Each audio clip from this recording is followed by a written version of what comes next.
I was speaking earlier about the organization of the Islamic Conference, the OIC.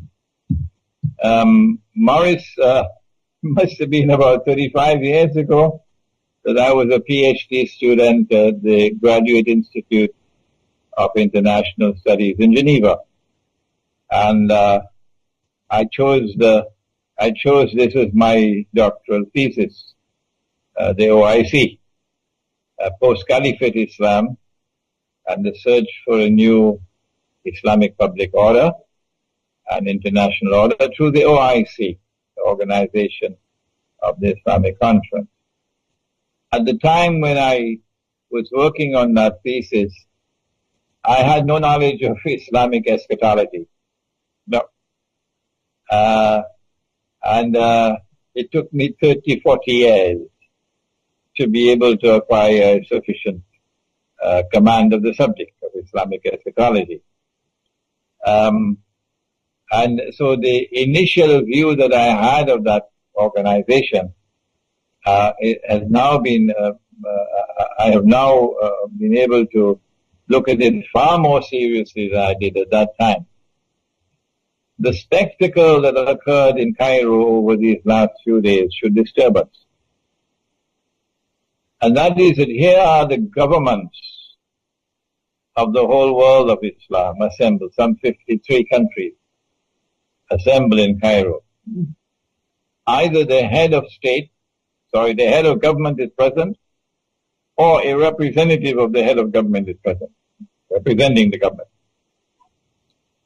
And this body appealed to the Security Council of the United Nations to do the job it is supposed to do in Syria. That's what they did. The religion of Islam is based on the Quran. And the Quran declares that Muslims have an obligation to submit to the supreme authority of the one God. He possesses supreme authority, and obedience is due to him. And then the verse goes on to say that subject to obedience to him, you must obey the Prophet, Allah's blessings be upon him.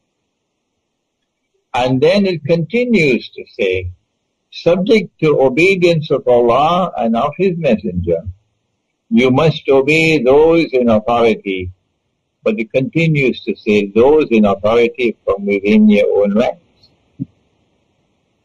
And so never in the history of the world of Islam, never, until this age of darkness, has the world of Islam ever submitted as a whole to a non-Muslim authority? Never. Until the Zionists succeeded in destroying the caliphate and in then breaking up the world of Islam into little pockets called nation states, and then putting the governments of these nation states into black jackets and bow ties, and introducing them to the civilized way of life as members of the United Nations. And when they acceded to the Charter of the United Nations, they placed themselves under the supreme authority of the Security Council. And so they said goodbye to the Quran.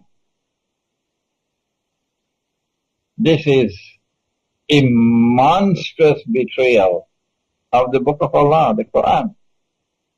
And these people who assembled in Cairo added salt to the wound by making an appeal to the Security Council of the United Nations to do the job that they are supposed to do in Syria.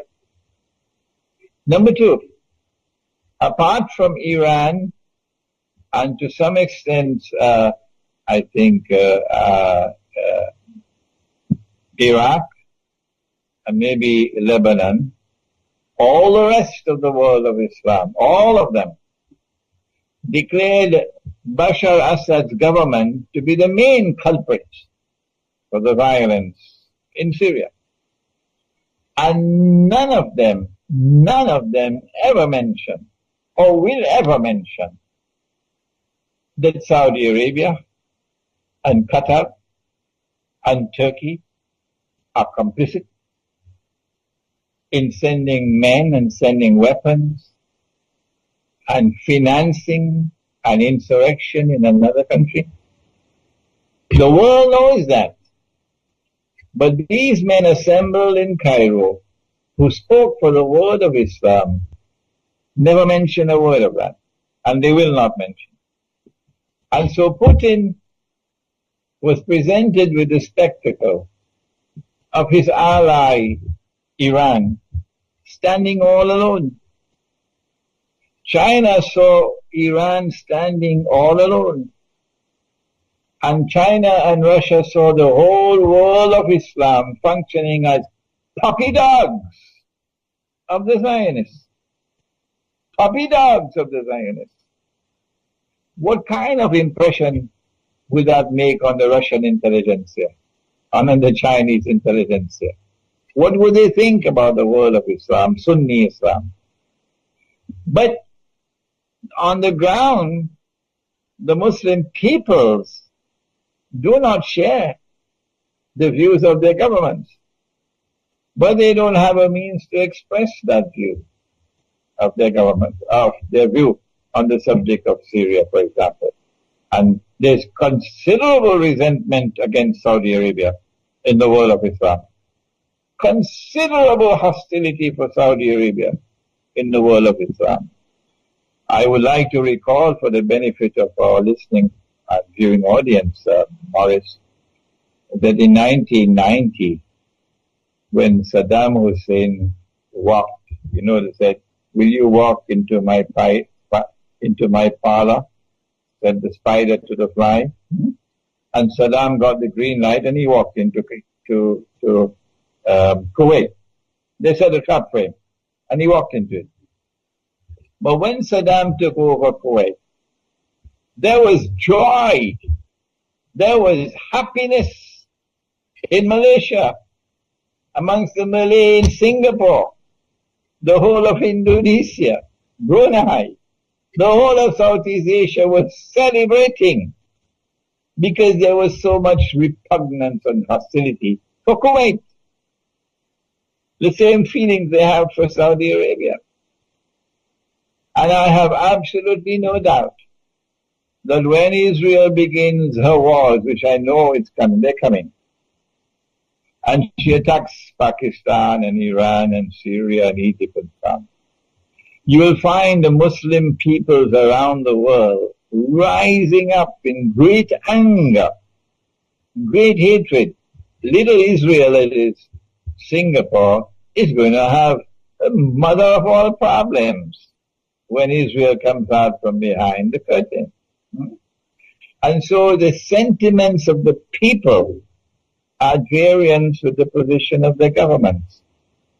And it is I thank you that I get this opportunity through this interview to send a message, if it reaches, to the Russian intelligentsia, to the Russian government, to the Chinese intelligentsia, to the Chinese government. Then do not be fooled by what happened in Cairo. These are only the so-called leaders of the world of Islam who are all have to bow down before the Zionists. But they do not represent the views of the Muslim people. You mentioned Iran as standing alone. I assume it did not vote for this reference to go to the Security Council, and also Iran seems to have a lot of influence on Morsi and the Ikhwan. Is that the case? No, that's the window dressing. That's the window dressing. No. Morsi is very firmly in the Hillary Clinton camp. They can't move out of that camp.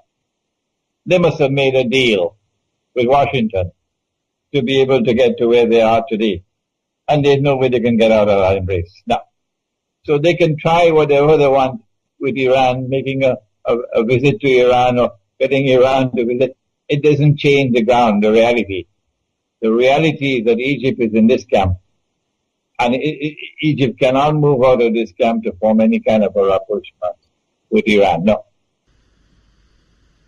And you said that Iran stood alone. I presume it did not agree to the vote to go to the UN. It expressed reservations on the vote concerning Syria. And I know that Iraq also did, and a third state, perhaps Lebanon. All three of whom have a Shia majority.